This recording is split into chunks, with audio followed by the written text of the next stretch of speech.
Here at the Dark Sky Preserve of Port Crescent State Park, we like to always collaborate with the Sunset Astronomical Society and other clubs and the planetarium to help host a star party. And in this case, we wanted to time the telescope observing with the peak of the Perseid meteor shower.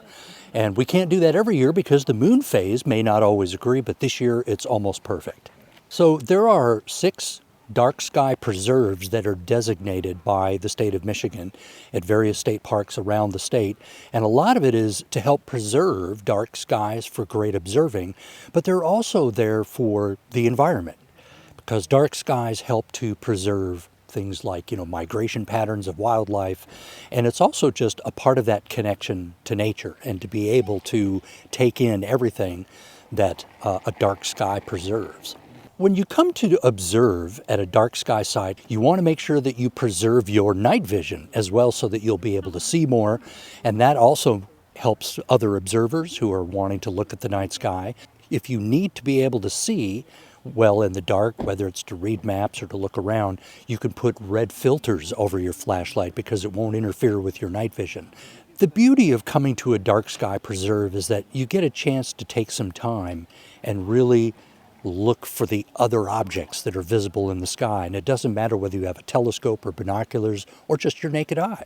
The Milky Way is spectacular at this time of the year.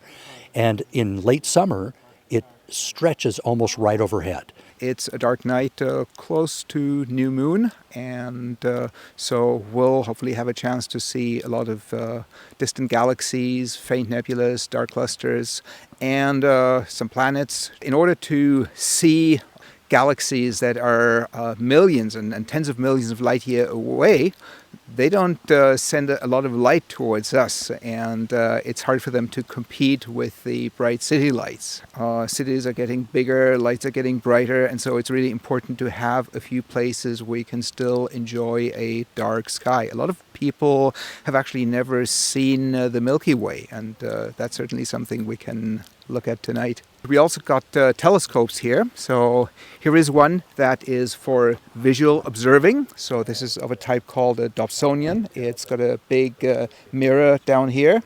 And I'm going to put an eyepiece in here. So that's where we're going to look through. And this telescope, it's a little bit smaller in terms of mirror size, but it's got a camera, and the camera can accumulate light over seconds and minutes, unlike the human eye. And so this way it can see fainter nebulas, fainter galaxies.